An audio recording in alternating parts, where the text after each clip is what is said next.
Trust yourself. I know, asking you to trust anything in 2020 is like asking you to open a door in a zombie movie. I know everything you thought you knew is rapidly changing. Like the moon is wet and moving, scientists still want to make dinosaurs, and systemic racism isn't just a mythical monster from a John Carpenter movie. Wow, that last one really got me. I mean, I didn't believe it either until I'd called every single one of my black friends asking them, this isn't true, right? And then cried more than they did when they told me to stop checking in. Okay, I obviously didn't do that. But I did have white friends call me, so I can only imagine what phone bills look like for African Americans, Black Americans, and the Americans in the African diaspora community this June. I'm asking you to trust yourself because when you don't, you give up your ability to keep yourself safe. By nature, that means you will seek safety and protection outside of yourself. To a child, that source of safety is probably your parents. And most parents do want to keep their children safe. But if TV networks like E! and TLC have taught us anything, it's that parents are no longer a guaranteed source of safety. The reality is we don't all have access to the same material resources needed to keep ourselves safe. But the brain is a powerful machine that will do everything in its might to get those resources for you. So trust yourself. You might be thinking, surely you don't mean everyone, even Donald Trump. Okay, Donald Trump does not trust himself, and that is why he consistently lies to himself and the public. When you lie to yourself, you are always the last to find out. Perhaps if he had taken this advice earlier in his life, he would have gone to therapy and would have resolved his childhood trauma, and we wouldn't get headlines like this and this. So yes, even him. And if you think I mean go to therapy as an insult, I have a few podcasts you should listen to. I don't mean it as an insult. I say you should go to therapy the way your best friend says, oh my god, have you tried this Fenty highlighter? It would make your cheekbones look amazing. When I say trust yourself, I mean all of yourself. The voice in your head that says, she likes me, when you reach your hand on her thigh without asking, that's your ego. It's not always wrong, but before you reach that naughty hand up her skirt, wait for the other voices to chime in.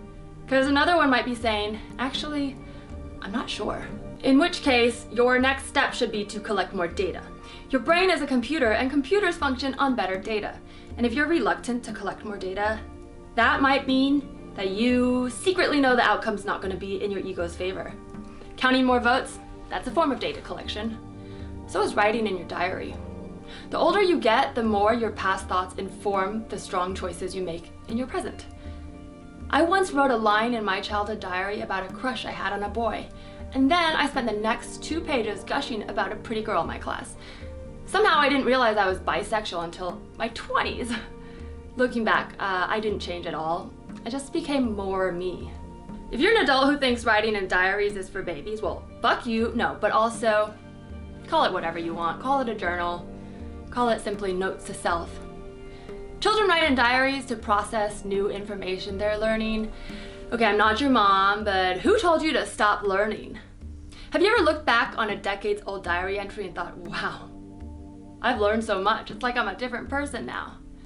But you're not, right? If you never actually stop being you, doesn't it stand to reason that sometime in your future, you're gonna look back on this moment and think, wow, I'm a different person now? Unequivocally, you are learning, growing, and changing even as you watch this video. So why not take some notes to help that little spongy brain soak up that new material? It's not always easy to trust your instincts. In 2020, things often got in the way.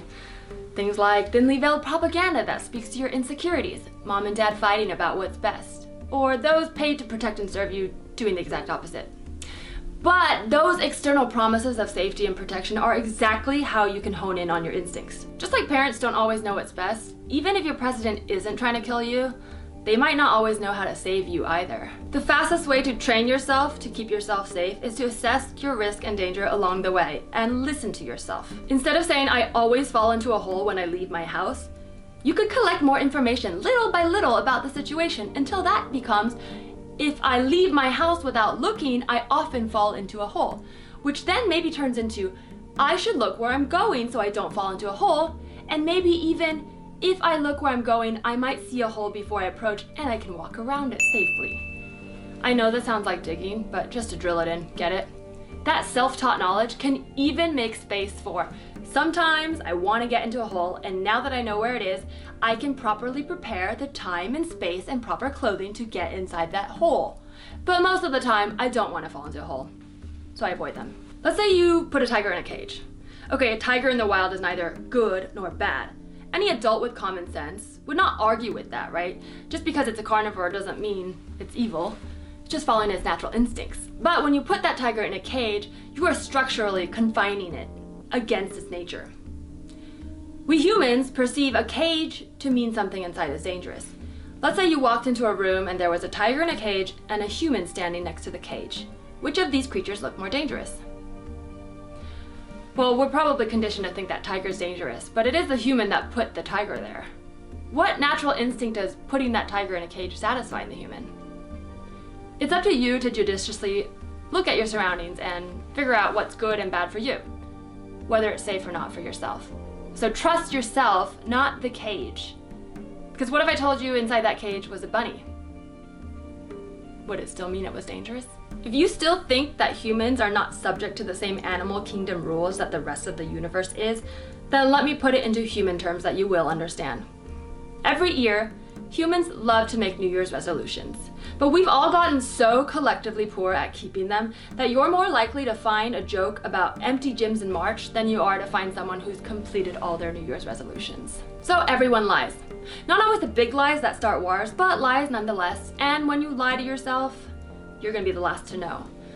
So in order to discern truth from the lies in reality, you have to uncover your own lies first. I'm not asking you to confess to your partner every time you've imagined someone else in bed while you're having sex with them.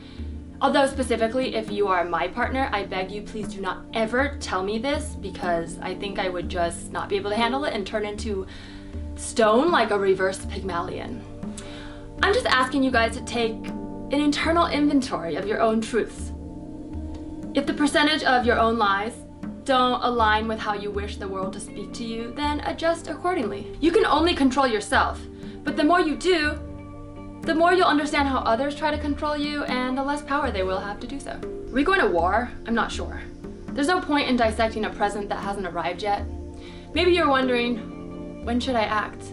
Or if you're that tiger, when should I run? I don't know, but you will. You'll know, and it's really important that when that voice inside your own head tells you, begs you to do something, to act, to save yourself and your community, that you don't ignore it. Because a tiger and a lamb both have the same chances of survival in the wild. If you don't believe me, you should watch Iguanas versus Snakes on Planet Earth too. It's riveting. If you're a lamb in a slaughterhouse, you don't need to wait for someone else's cue to escape.